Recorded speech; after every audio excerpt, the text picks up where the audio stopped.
Hai, Assalamualaikum adik-adik kelas 1. Pada video kali ini kita akan belajar tema 8, subtema 4, pembelajaran 3. Lani dan teman-teman sedang bermain bersama. Mereka bermain di halaman sekolah. Lani mengajak teman-teman bermain peran tentang kejadian alam yang ada di sekitar. Peran apakah yang akan mereka mainkan? Perhatikan percakapan Lani dan teman-teman. Lani berkata, teman-teman, ayo kita bermain peran. Bagaimana kalau bermain peran tentang bencana banjir? Udin menjawab, ayo, tapi bagaimana caranya? Peran apa yang akan kita mainkan? Saya tahu, kita buat cerita terlebih dahulu. Cerita tentang desa kita yang kebanjiran. Kita semua mengungsi ke balai desa, jawab Beni. Dayu berkata, saya mengungsi ke balai desa sambil berjalan kaki. Nanti Beni mengungsi naik perahu karet ya. Saya jadi dokter ya, saya memeriksa pengungsi yang sakit, saut Edo. Saya jadi penduduk desa tetangga, saya membawakan makanan untuk pengungsi, ujar Siti. Lani berkata, saya yang membantu. Saya jadi kepala desa ya, saya membantu penduduk untuk mengungsi, kata Beni.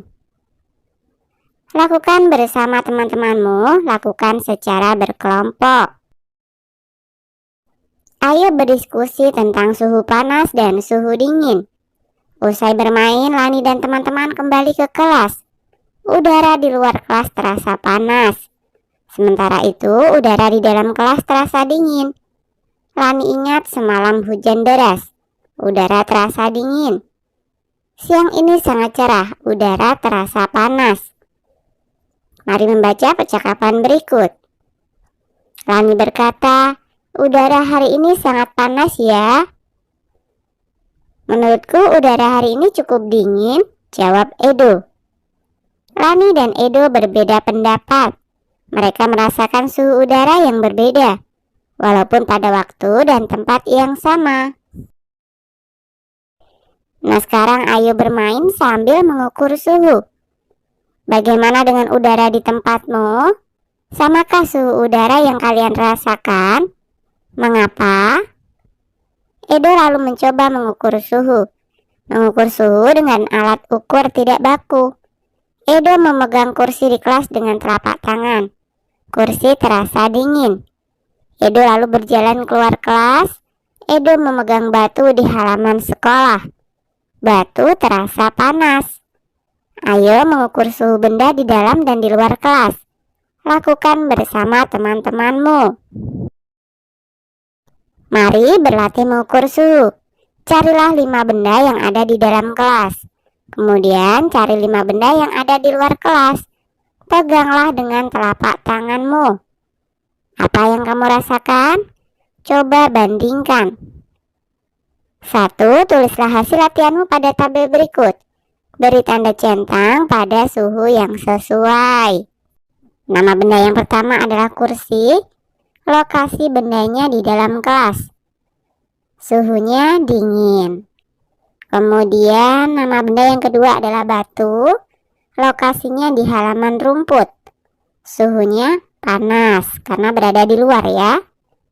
Kemudian yang ketiga, meja. Lokasinya di dalam kelas. Suhunya dingin. 4. Batu bata. Lokasinya di luar kelas. Suhunya panas. 5. Papan tulis. Lokasi benda di dalam kelas. Suhunya dingin. 6. Tiang bendera. Lokasinya di halaman sekolah. Suhunya panas. 7. Jam dinding. Lokasinya di dalam kelas. Suhunya dingin. 8. Pagar sekolah. Lokasi benda di luar kelas. Suhunya panas. 9. Lantai keramik. Lokasi benda di dalam kelas. Suhunya dingin. 10. Pot bunga. lokasi benda di taman sekolah. Suhunya panas. 2. Mintalah temanmu menyebutkan benda dalam tabel. Pilih 4 benda yang tidak ada di tabelmu. Cari dan pegang bendanya lalu rasakan suhunya. Bandingkan suhu antara 2 benda. Manakah yang terasa lebih panas? Bandingkanlah. Gambar bendanya pada kotak berikut. A. Perbandingan suhu 2 buah benda A dan B. Benda A, misalkan saja gambar ayunan. Ini lebih panas dari benda B. Benda B ini bisa kita gambarkan misalnya buku ya. Kemudian yang B, urutan suhu 2 buah benda C dan D. Benda C ini yang lebih panas. Misalkan kita gambar perosotan. Kemudian benda D yang lebih dingin bisa kita gambar figura. Kenapa lebih dingin? Karena figura berada di dalam ruangan ya. Pengalaman bekerja sama. Dayu telah beraktivitas bersama teman. Dayu telah mengukur suhu benda dengan alat ukur tidak baku. Dayu dan teman-teman beristirahat sejenak. Setelah itu Dayu dan teman-teman bertukar cerita. Saat tertimpa bencana alam, bantuan sangat dibutuhkan. Orang-orang saling bekerja sama. Para korban bencana dapat segera ditolong. Begitu pula saat di rumah terjadi masalah. Anggota keluarga saling bekerja sama agar masalah di rumah segera teratasi. Dayu lalu menulis pengalamannya, pengalaman melakukan kegiatan kerjasama di rumah. Bagaimana kamu bekerja sama di rumah? Tuliskan pengalamanmu di bawah ini, berilah judul pada ceritamu. Nah, ini hanya sekedar contoh ya. Bekerja sama membersihkan rumah. Setiap hari Minggu aku bersama keluargaku bekerja bakti membersihkan rumah. Ibu menyapu dan mengepel lantai. Ayah memotong tanaman dan menyapu halaman. Aku membersihkan jendela. Ibu mengajariku bagaimana cara membersihkan kaca jendela. Kaca pun menjadi bersih dan mengkilat. Kami bekerja dengan gembira. Rumah menjadi bersih dan sehat.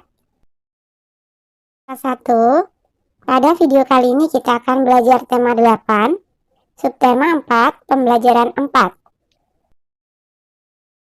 Mari beraktivitas air.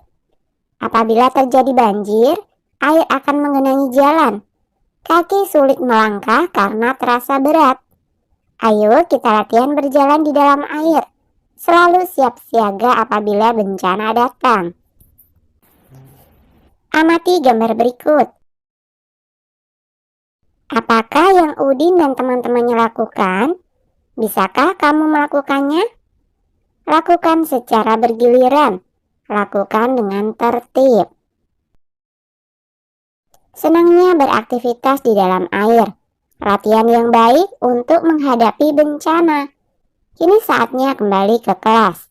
Bacalah percakapan berikut. Dayu berkata, lelah ya setelah beraktivitas di air. Lani, bolehkah saya meminta tolong? Lani menjawab, memang lelah, tapi hati senang. Boleh Dayu, apa yang bisa saya bantu? Saya akan memanggil ibu guru. Tolong bersihkan papan tulis ya. Terima kasih Lani. Kata Dayu meminta tolong. Baik Dayu, saya akan membantu membersihkan papan tulis. Terima kasih kembali, jawab Lani. Pernahkah kamu membutuhkan bantuan orang lain? Pasti pernah ya. Apa yang harus kamu ucapkan?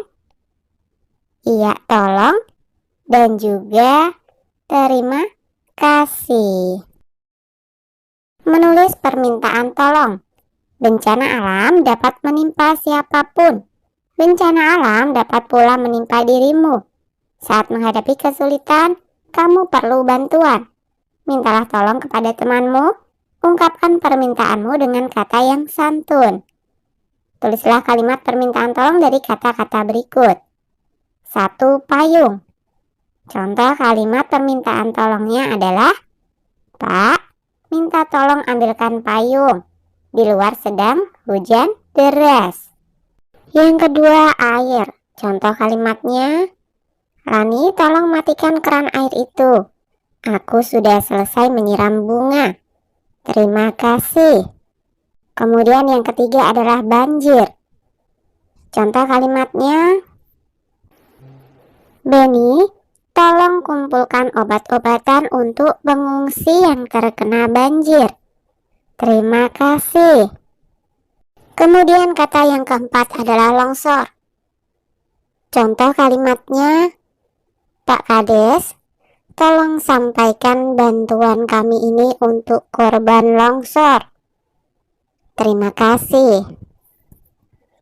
Kemudian kata yang kelima adalah bencana. Contoh kalimatnya, Bu, tolong kumpulkan pakaian layak pakai untuk membantu korban bencana di kampung sebelah. Terima kasih. Kemudian yang keenam adalah sakit. Contoh kalimatnya, Udin, tolong belikan obat sakit perut. Terima kasih. Nah, itu tadi hanya contoh kalimat ya. Jika kalian punya kalimat sendiri, kalian bisa menuliskannya. Mari membuat hiasan dari tanah liat. Siti ingin membantu korban bencana alam. Siti mengajak ayahnya ke rumah tetangga Udin. Mereka mau membuat hiasan dari tanah liat. Tanah liat dibentuk menjadi aneka rupa. Hasilnya akan disumbangkan kepada anak-anak korban bencana alam. Mari berkreasi membuat hiasan dari tanah liat. Amati contoh bentuk hiasan tanah liat berikut. Bagaimana kalian bisa membuatnya? Pasti bisa ya, kalian kan anak-anak yang luar biasa. Oke, sampai di sini dulu video kali ini ya. Sampai jumpa di video berikutnya.